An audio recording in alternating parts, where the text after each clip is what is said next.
আসসালামু আলাইকুম viewers, take ফরএভারের সবাইকে স্বাগতম জানিয়ে শুরু করছি আজকের ভিডিও।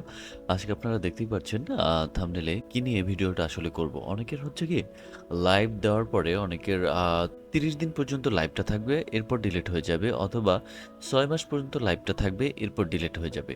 তো আসলে এই প্রবলেমটা কেন হয় এইটা আজকে দেখাবো আপনাদের। যেমন আমাকে এক ভাই ফোন করে এই মুহূর্তে বললেন তার লাইভ নাকি এইরকম একটা শিডিউলে পড়ে গেছে যে ৩০ দিন বা ৬ মাস পরে লাইভটা অটোমেটিকলি ডিলিট হয়ে যাবে সে লাইভটা করার পরে। এইটা সে আমাকে ফোন করে বলল।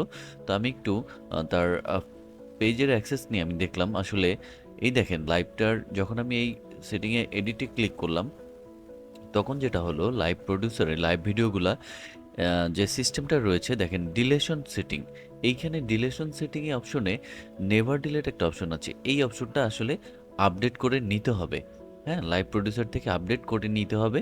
নিলে কখনোই এই লাইভটা আপনি করার পরেও ডিলেট হবে না। তো এইটা আসলে কোত্থেকে করবেন চলুন একটু দেখে নেওয়া যাক। ভিডিওগুলো মূলত এখান থেকে করে ফেলবেন।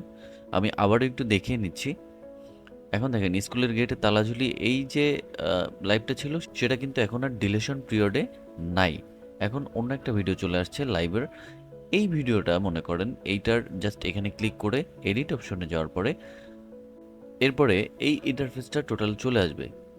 ইন্টারফেসটা আসার পরে এখানে বলছে ডিলেশন সেটিং কিপ 30 ডেজ এবং কিপ 60 মান্থস। এখন আপনি এখানে নেভার ডিলেট, লাইভটা কখনোই আপনার পেজ থেকে ডিলেট হবে না। লাইভ করার পরে সেটা দিয়ে এই যে আপডেট অপশনটা, আপডেটে ক্লিক করে দিবেন, তাহলেই এই সেটিংটা সমাধান হবে। এরপরে যেটা করতে হবে পার্মানেন্টলি সলিউশন। তো এই সেটিংটা কিভাবে করবেন, এখানে মেটা যে স্টুডিওটা রয়েছে সেই স্টুডিওতে চলে যাবেন। স্টুডিওতে যাওয়ার পরে এইখানে দেখুন আপনার অনেকগুলা অপশন রয়েছে। এইখানে মূলত কন্টেন্ট যে অপশনটা, সেই অপশনটাতে চলে যাবেন। কন্টেন্টে যাওয়ার পরে আপনাকে যেটা করতে হবে, কন্টেন্টে যাওয়ার পরে দেখবেন এরপরে পাবলিশ, শিডিউল, ড্রাফটস, এক্সপায়ার্ড এই অপশনগুলো এখানে দেখতে পারবেন। ঠিক আছে, এই অপশনগুলো এখানে দেখার পরে এক্সপায়ারিং যে অপশন এইখানে ক্লিক করবেন।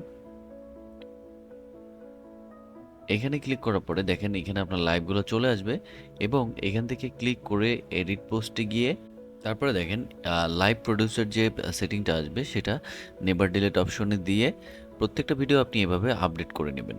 তো আজকের ভিডিও এ পর্যন্তই, দেখা হবে নতুন ভিডিও নিয়ে। সে পর্যন্ত সবাই ভালো থাকবেন, টেক ফরওয়ার্ডের সাথেই থাকবেন। আল্লাহ হাফেজ।